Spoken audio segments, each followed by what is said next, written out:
Salut tout le monde! Je sais pas si vous l'avez remarqué, qui ne l'avait pas remarqué, mais je suis un peu chelou comme fille. En tout cas, c'est le retour qu'on m'a souvent fait. On m'a souvent dit t'es un peu bizarre mais c'est cool.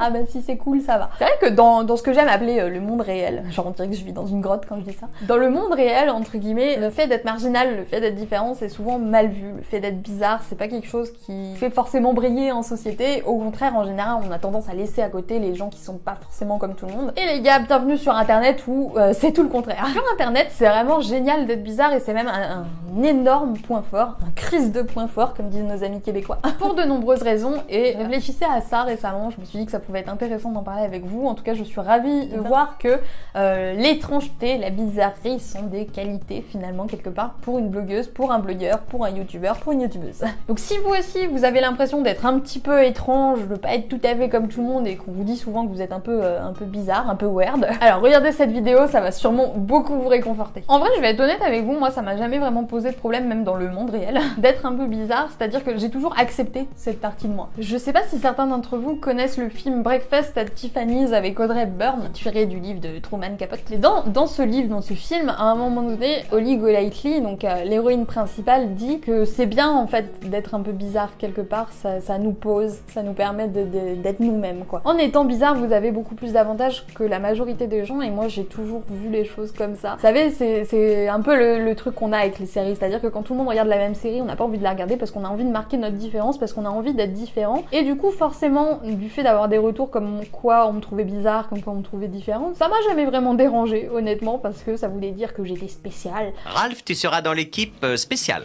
Je suis spéciale!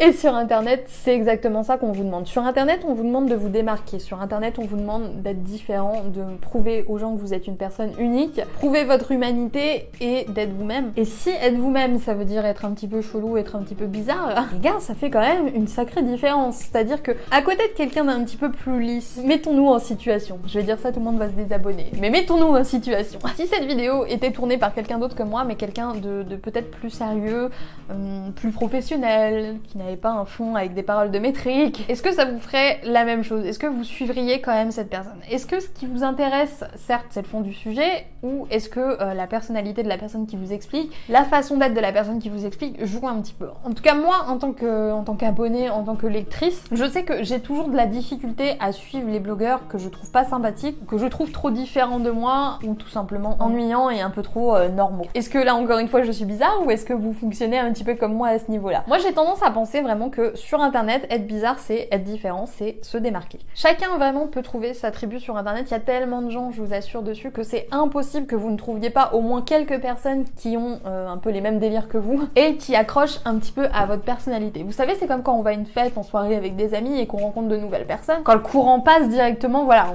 on a envie de parler plus avec la personne, on a envie d'en savoir plus sur elle. Bah c'est pareil pour un blog. En plus de ça, si jamais vous avez des opinions très tranchées et différentes de la masse, forcément ça vous fait ressortir encore une fois et ça vous permet de créer plutôt facilement un contenu très intéressant parce que nouveau, parce que vous allez apporter une nouvelle vision à vos lecteurs, votre vision un petit peu weird, quasi sûre de le prononcer n'importe comment. Que Marie de Just Friendship vienne m'aider. Pour en revenir à cette histoire d'opinion tranchée, ce qui est fort là-dedans, c'est que vu que vous avez une opinion qui est différente des autres, alors forcément vous allez attirer des personnes qui vont vous dire non, non, non, non, c'est n'importe quoi ce que tu dis, mais vous allez aussi avoir peut-être un petit groupe de personnes qui va vous dire ah mais c'est complètement ça, t'as dit tout haut ce que je pensais tout bas, et vous allez voir que quoi qu'il arrive, quelle que soit votre manière d'être, votre manière de penser, il y a toujours des personnes qui vont se reconnaître chez vous, il y a toujours des personnes chez qui votre manière de parler, votre manière d'expliquer les choses va forcément mieux ressortir, et ce sera forcément vos lecteurs préférés ces gens-là, parce que c'est toujours génial de se sentir compris par des gens comme ça, on connaît même juste par internet. Ce qui est bien si vous êtes étrange et que vous abordez une thématique comme ça où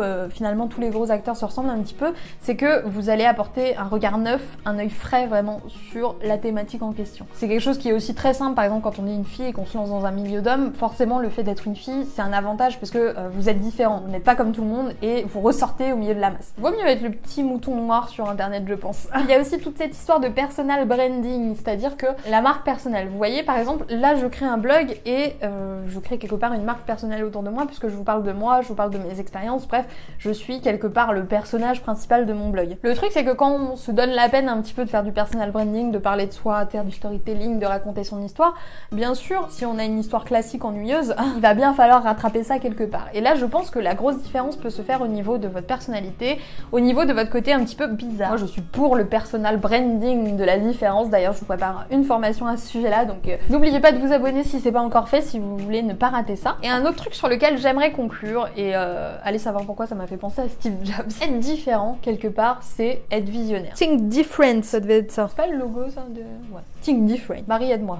Ceux qui pensent différemment, en général, ce sont eux qui ont les idées les plus novatrices. Ce sont eux, en fait, les visionnaires. Si Apple a eu autant de succès, c'est parce que Steve Jobs était différent. C'est parce que Steve Jobs était visionnaire. J'allais dire millionnaire, mais bon. Il l'était. Ou il était plus encore. Milliardaire, peut-être, vu le prix d'un iPhone. Si vous avez cette ambition-là, peut-être de conquérir le monde, ou alors d'avoir en tout cas une entreprise un petit peu au service de votre vie, qui reflète votre personnalité et vos valeurs principales, alors être différent, ça va être vraiment un point fort et je vous invite vraiment à mettre en avant votre différence parce que dans le monde réel, encore une fois, on nous apprend à faire le contraire, c'est-à-dire qu'il faut être comme tout le monde, il faut être sage, carré, voilà, pas trop sortir du rang. Ici, sur internet, vous êtes plus libre, vous pouvez faire ce que vous voulez, si on peut dire ça comme ça. Et pour moi, la règle numéro 1, quand j'entends ça, quand on me dit tu peux faire ce que tu veux sur internet, c'est d'être soi-même, parce que maintenant on peut être soi-même et quand même créer un business, quand même réussir sans pour autant dire aux gens je suis une multinationale, je suis un super pro de la mort, j'ai 50 diplômes à mon actif. Et non, moi je suis chez moi, j'ai un bas de pyjama et j'ai juste mis mon haut pour la vidéo